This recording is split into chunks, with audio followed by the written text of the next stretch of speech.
নাজুল ভাই, আমরা 2 দিন আগে দেখলাম ইরান যুক্তরাষ্ট্রে ইসরায়েলের যে উত্তেজনা, যুদ্ধের যে উত্তেজনা, এটা আমরা 2 দিন থেকে দেখতেছি। আসলে কি যুদ্ধ কি ক্রমশই কমে যাচ্ছে, তাদেরকে একটা সমাধানে চলে যাচ্ছে কিনা?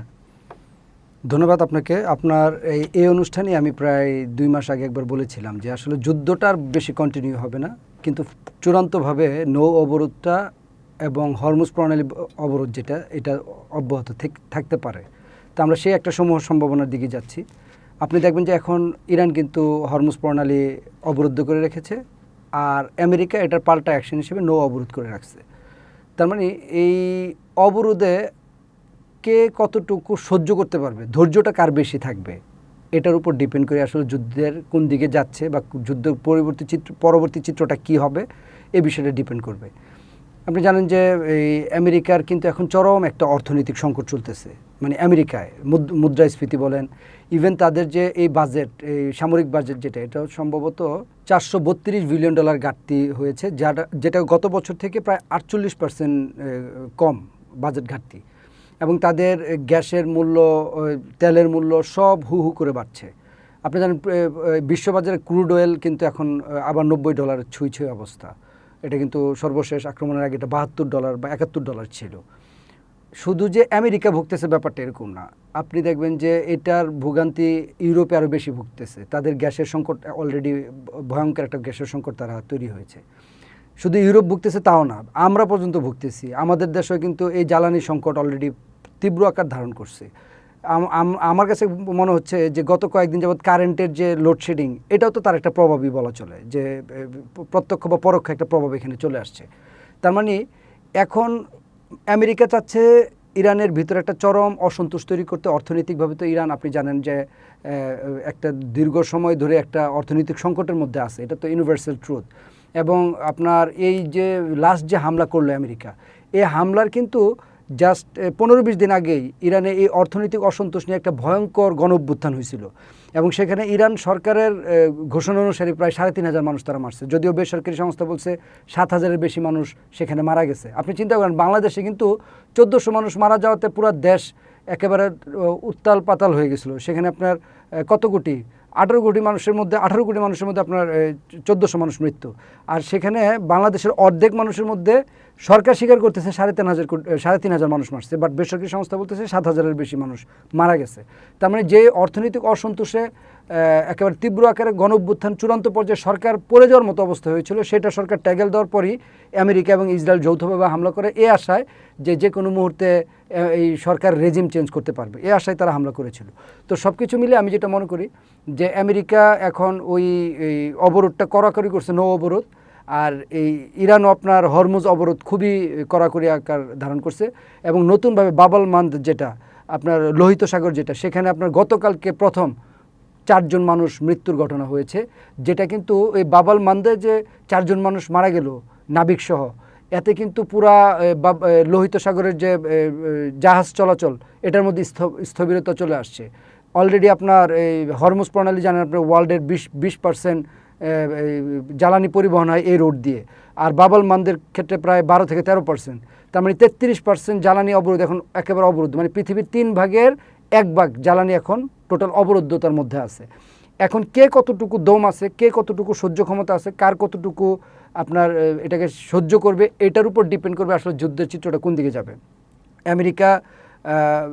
ইরান জানে যে আমেরিকার তেল মজুদ প্রায় ফুরায় আসছে। ইরান জানে আমেরিকার যারা আপনার এই যুদ্ধ জড়ায় আছে, তাদের ভিতরে একটা চরম হতাশা কাজ করতেছে। আপনি জানেন যে আমেরিকার সেন্টার কমান্ড যেটা, তারা অলরেডি বলেছে যে তাদের 5 জন নেটওয়ার্কিংয়ে যারা কাজ করতো, যারা আমেরিকান সৈনিক, তারা আত্মহত্যা করেছে 5 জন।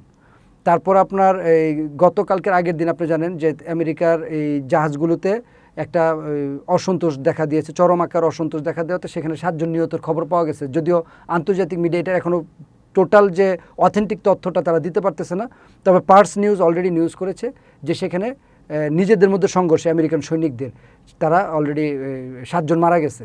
আপনি জানেন যে যেই জাহাজের সংঘর্ষের ঘটনাটা পার্স নিউজ তুলে আনছে, এটা পৃথিবীর ইতিহাসে বা আমেরিকান হিস্ট্রিতে প্রথম একটানা 256 বা 57 দিন জাহাজ নদী সাগরে ভাসতেছে, তারা মাটি টাচ করতে পারতেছে না, তাদের ভিতর চরম হতাশা কাজ করতেছে।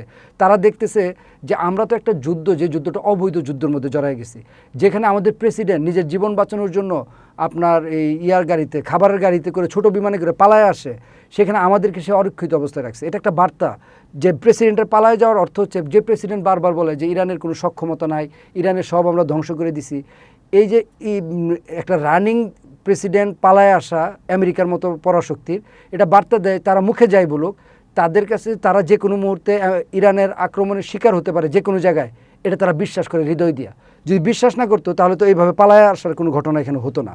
তো যখন এদের সৈনিকরা এই সংবাদ পায় যে আমাদের প্রেসিডেন্ট পালায় যাচ্ছে, আর আমরা আমাদের পরিবার ছেড়ে 8-9 মাস জাহাজের উপর ভাসতেছি, যে জাহাজের উপর যখন তখন ইরানের একটা ক্ষেপণাস্ত্র হামলা চলে আসতে পারে, আমরা মারা যেতে পারি, এগুলোকে যখন অসন্তোষ ধারণ করতেছিল, তাদের একজন ঊর্ধ্বতন কর্মকর্তা সেখানে তাদেরকে বুঝাইতে গেছিল। তখন দুই পক্ষের মধ্যে প্রচণ্ড উত্তপ্ত বাক্য বিনিময় হয়, এক পক্ষ আরেক পক্ষের দিকে বোতল নিক্ষেপ করে ওই ঊর্ধ্বতন কর্মকর্তার দিকে।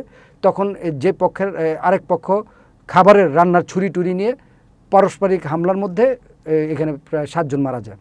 আপনি জানেন গতকালকে একটা নিউজ বের করছে দ্য নেভি টাইমস, এই নেভিদের মধ্যে এত অসন্তোষ হয়েছে দেখা আমেরিকায় নেভিদের পরিবারকে নিয়ে একটা মিটিং করছে, নেভি সেক্রেটারিকে নিয়ে।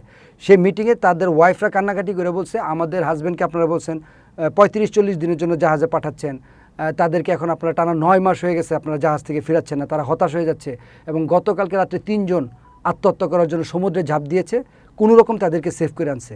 অর্থাৎ আমেরিকার সৈনিকদের মধ্যে কিন্তু চরম হতাশা কাজ করতেছে, কারণ তারা বুঝতেছে এই যুদ্ধটা অবৈধ, তারা বুঝতেছে এটা একটা দখলদারিত্ব যুদ্ধ, তারা বুঝতেছে এটা একটা আমাদের প্রেসিডেন্টের পাগলামির যুদ্ধ, আমরা আরেক জাতির উপর গিয়ে চাপাই দিচ্ছি।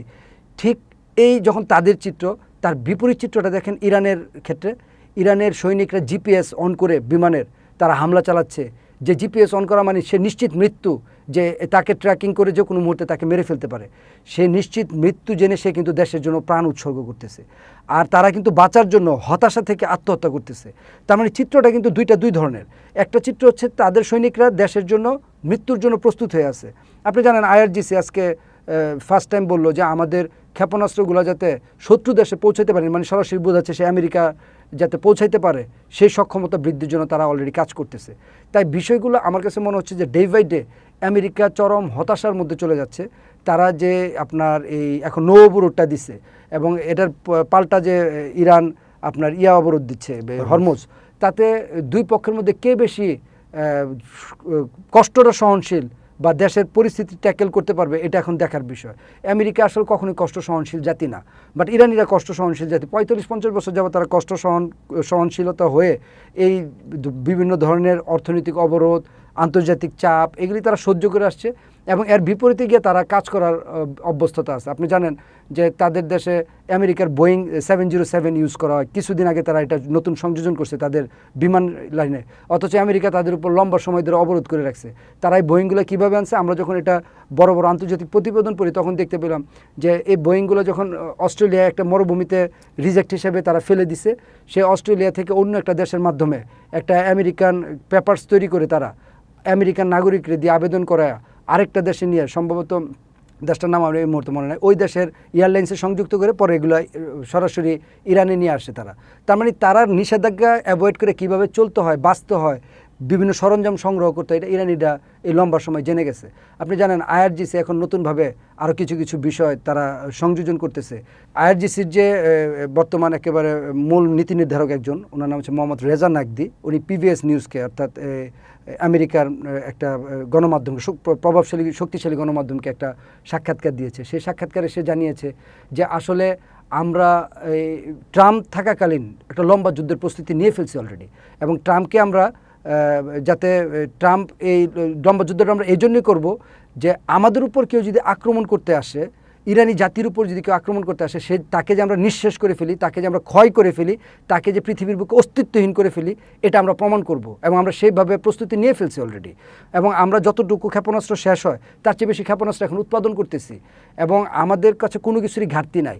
আমরা জাতিগতভাবে পুরা জাতি আমরা ঐক্যবদ্ধ। সহজ হিসাব, আমেরিকার সৈন্যরা যখন হতাশায় ডুবে যাচ্ছে, ইরানি সৈন্যরা কিন্তু উজ্জীবিত হচ্ছে। তারা এই জন্য উজ্জীবিত হচ্ছে যে আমরা কিন্তু আমাদের তাদের কাছে একটা ভ্যালিড রিজন আছে যে আমরা আমাদের দেশ, জাতি, অস্তিত্ব রক্ষার্থে যুদ্ধ করতেছি, তাই আমাদের জীবন গেলে এটা দেশের জন্য উৎসর্গ হবে।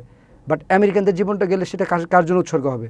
আমেরিকান সৈনিকরা বা তার পিতামাতা, তার ভাই বোনরা, তাদের ইতিহাসে কী নামে থাকবে? যে দখল করতে গেছিল একটা দেশ। তারা কিন্তু হিস্ট্রিতে দখলদারিত্বের একটা ক্যারেক্টার থাকবে।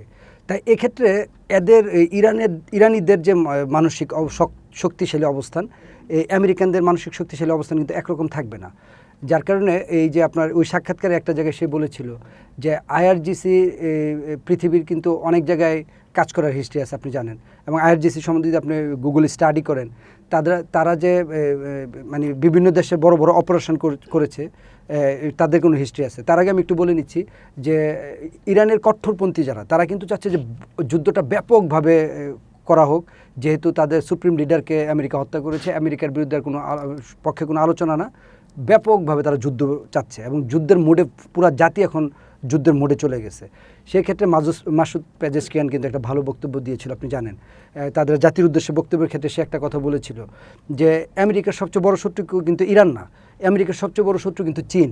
সেই চীন কিন্তু আমেরিকার সাথে যুদ্ধ করছে না। আমরা যুদ্ধ করে তো আসলে আমাদের এখন আর অর্জন করার তেমন কিছু নাই, বরঞ্চ চীন আমেরিকা যখন যুদ্ধ নিয়ে ব্যস্ত, চীন কিন্তু তখন তার ব্যবসা বাণিজ্য, পৃথিবীতে উন্নতি নিয়ে ব্যস্ত, পৃথিবীতে এঙ্গেজমেন্ট নিয়ে ব্যস্ত। ইরানিদের তাই হওয়া উচিত। যুদ্ধ আমরা চাই না, তবে আমরা চাই পৃথিবীর সাথে আমাদের সৌহার্দ্যের সম্পর্ক হোক। তবে যদি যুদ্ধ তারা চায়, তাহলে সেটাকে কিভাবে ট্যাকেল করতে হয়, নির্মূল করতে হয়, এটাকে উপযুক্ত শাস্তি দিতে হয়, সেই প্রস্তুতি আমরা রাখবো। এটা হচ্ছে মাসুদ পেজেশকিয়ানের কথা। সর্বশেষ যে বিষয়টা আমি বলবো, যে এই যে এখন আপনি বলতেছেন যে কী অবস্থার মধ্যে আছে, অবস্থা এখন ঝুলন্ত অবস্থায় আছে। আমরা বলতেছি এখন সবার ধৈর্য পরীক্ষা চলতেছে। এই যে একজন নৌ অবরোধ দিয়ে রেখেছে, আরেকজন আপনার হরমুজ অবরোধ দিয়ে রেখেছে, এর মধ্যে কার ক্ষতি কতটুকু কে সহ্য করতে পারবে, এটার উপর ডিপেন্ড করবো অনেক কিছু। আপনি এর মধ্যে একটা আলোচনায় নিয়ে আসি।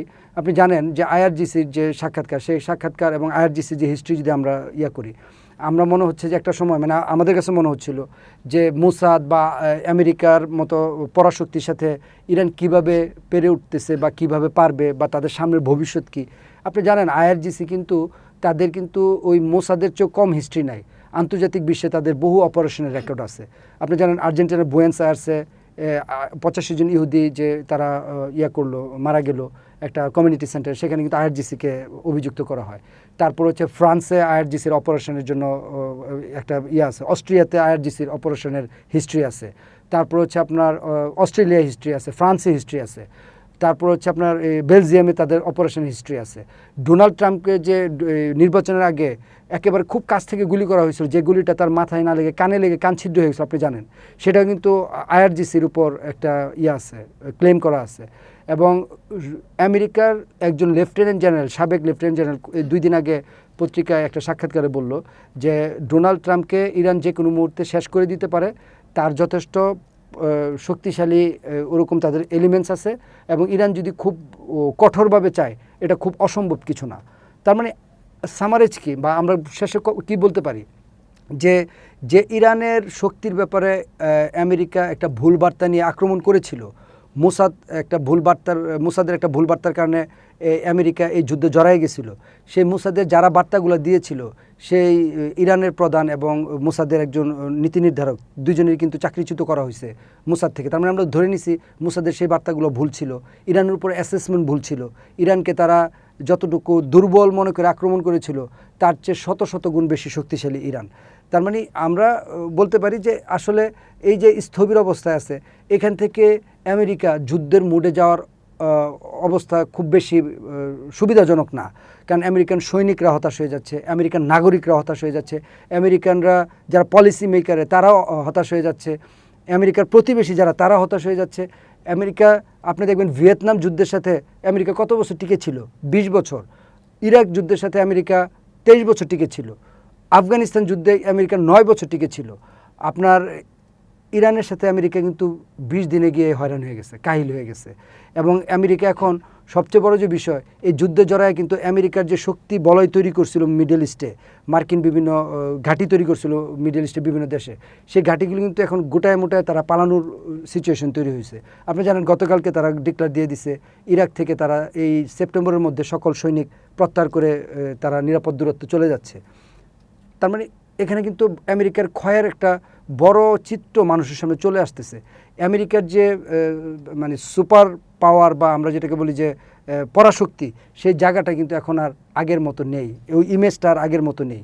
এখানে ইমেজটা পুরোপুরি ধূলিসাৎ করে দিছে হচ্ছে আপনার ইরান। সর্বশেষ আইআরজিসির যে নীতি নির্ধারক একজন সেই সাক্ষাৎকারের কথা দিয়ে শেষ করছি, যে আরব সাগরে বা এই বর্তমানে ইরানের খুব কাছাকাছি বলয়ে আর কোনো আমেরিকান জাহাজ নাই বলে নিশ্চিত করছে হচ্ছে আপনার আইআরজিসির যে নীতি নির্ধারক একজন।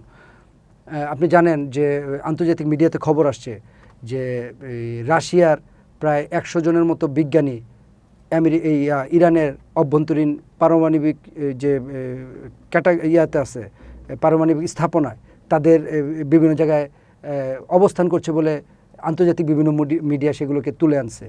এবং চীনের একটা বিমান, যেটাকে ওয়ান অফ দ্য লার্জেস্ট ওয়ার্ল্ডের বিমান বলা হয়, সেই বিমান ইরানের আকাশে লম্বা সময় বিভিন্ন জায়গায় উড্ডয়মান হয়ে চারপাশ থেকে যে এই স্যাটেলাইট ডাটা এবং খুব কাছ থেকে যে রিয়েল টাইম ডাটাগুলো, সেগুলো সব সংগ্রহ করে ইরানকে দিচ্ছে। রাশিয়া এবং চীন খুব করে চাচ্ছে এখান থেকে এই যুদ্ধের উসিলায় আমেরিকা মিডল ইস্ট থেকে তাদের সকল ঘাঁটিগুলো একেবারে গোটায় টুটায় হয় সে তার দেশে চলে যাক, নাহলে ইসরায়েলের দিকে চলে যাক।